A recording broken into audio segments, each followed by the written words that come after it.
എൻ്റെ രാഷ്ട്രീയ ജീവിതം ആരംഭിക്കുന്നത് 91കളിൽ അടാട്ട് മണ്ഡലം യൂത്ത് കോൺഗ്രസ് കമ്മിറ്റിയുടെ പ്രസിഡൻ്റായിട്ടാണ്.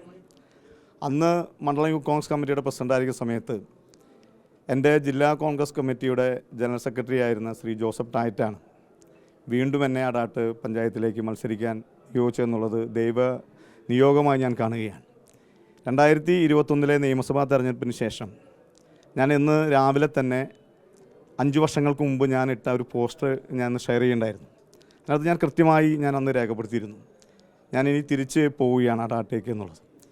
നമുക്കെല്ലാവർക്കും അറിയാം എൻ്റെ രാഷ്ട്രീയ പ്രവർത്തന കാലഘട്ടമൊക്കെ. അതുകൊണ്ട് തന്നെ എൻ്റെ രാഷ്ട്രീയ പ്രവർത്തനം ലോകസഭയാണോ, നിയമസഭയാണോ, രാജ്യസഭയാണോ, ഗ്രാമസഭയാണോ എന്ന് ചോദിച്ചാൽ എവറസ്റ്റിൻ്റെ മുകളിലിരുന്നായാലും ഞാൻ ഗ്രാമസഭയാണ് എന്ന് ഉറക്കെ പറയാനുള്ള ചങ്കൂറ്റമുള്ള ഒരു രാഷ്ട്രീയ പ്രവർത്തനമാണ് ഞാൻ. എൻ്റെ രാഷ്ട്രീയം അടാട്ടിൻ്റെ പാടങ്ങളും വെലങ്ങൻ കുന്നിൻ്റെ താഴ്വരയും ഒക്കെ ചേർന്ന് കിടക്കുന്നതാണ്. കഴിഞ്ഞ 5 വർഷമായി ആ പ്രദേശത്തൂടെ കടന്നു പോകുമ്പോൾ നിങ്ങളെല്ലാവരും കണ്ടിട്ടുണ്ടാവും.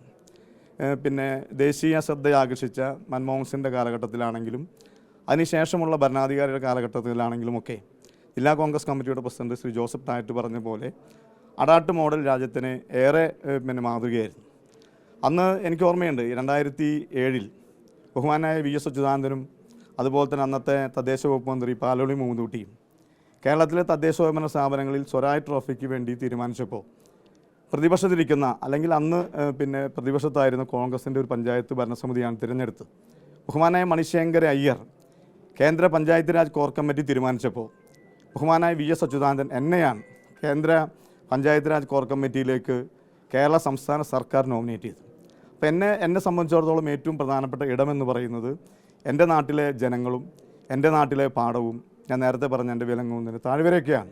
പക്ഷെ അത് കഴിഞ്ഞ നിയമസഭയിലേക്ക് പോയ 5 വർഷക്കാലം, തിരിച്ച് വന്ന 5 വർഷക്കാലം ഒക്കെ കഴിഞ്ഞ ആ 10 വർഷക്കാലം എനിക്ക് വലിയ നഷ്ടങ്ങളാണ് എൻ്റെ രാഷ്ട്രീയ ജീവിതത്തിൽ, എൻ്റെ പൊതുപ്രവർത്തന കാലഘട്ടത്തിൽ ഉണ്ടാക്കിയത്.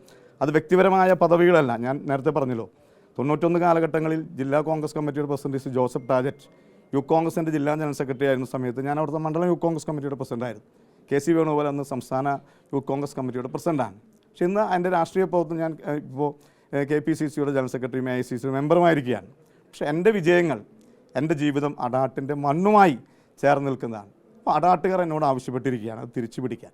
ഞാൻ അതുകൊണ്ട് തന്നെ അടാട്ടേക്ക് മടങ്ങിപ്പോവുകയാണ്. അടാട്ടിൻ്റെ വിജയം ലോകത്തിന് സമ്മാനിക്കാനും ജില്ലാ കോൺഗ്രസ് കമ്മിറ്റിക്ക്, തൃശ്ശൂർ ജില്ലയിൽ ജില്ലാ കോൺഗ്രസ് കമ്മിറ്റിക്കും തൃശ്ശൂർ ജില്ലയിലെ കോൺഗ്രസ് പ്രവർത്തകർക്കും പഴയകാല പ്രതാപത്തിലേക്ക് മടങ്ങി വരാൻ ഒരു പക്ഷേ എൻ്റെ പുറംതോൾ അല്ലെങ്കിൽ എൻ്റെ പുറം ഒരു ചവിട്ടുപടി ആകണമെന്നുണ്ടെങ്കിൽ അതും ഞാൻ സ്വീകരിക്കാൻ തയ്യാറാണ് എന്ന് തീരുമാനിച്ചുകൊണ്ടാണ് ഞാൻ അടാട്ടേക്ക് പോകുന്നത്. അടാട്ടിലെ ജനങ്ങളുടെ കൂടി ആവശ്യമാണ്. ഈ പറഞ്ഞ പോലെ പ്രോട്ടോക്കോളൊന്നും എന്നെ സംബന്ധിച്ചുള്ള ഒരു പ്രശ്നമല്ല. അടാട്ടുണ്ടാകുന്ന ഓരോ വിഷയങ്ങളും ഞങ്ങൾക്ക് റോഡ് മുറിച്ച് കിടക്കാൻ പോലും കഴിയാത്ത സാഹചര്യമാണ്. അടാട്ടുകാർ അനാഥമായി നിൽക്കുകയാണ്. ആരെ കാണണം?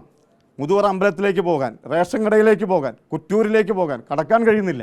3-4 കിലോമീറ്റർ ചുറ്റിയാണ് വരുന്നത്. അപ്പോൾ അതൊക്കെ ചോദിക്കാൻ ആളില്ലാത്ത സ്ഥിതി വന്നപ്പോൾ അതുകൊണ്ട് തന്നെയാണ് രണ്ടും കൽപ്പിച്ചാണ് അടാട്ടിലെ ജനങ്ങൾക്ക് വേണ്ടി ഞാൻ അടാട്ടേക്ക് പോകുന്നത്. വലിയ വിജയം തൃശ്ശൂർ ജില്ലയിലെ തദ്ദേശ തെരഞ്ഞെടുപ്പിൽ അടാട്ട് മോഡൽ കാഴ്ചവെക്കും എന്നോട് സൂചിപ്പിച്ചുകൊണ്ട് എല്ലാ നേതാക്കന്മാർക്കും ഒരിക്കൽ കൂടി നന്ദി പറഞ്ഞുകൊണ്ട് നിർത്തുന്നു. ജയ് ഹിന്ദ്.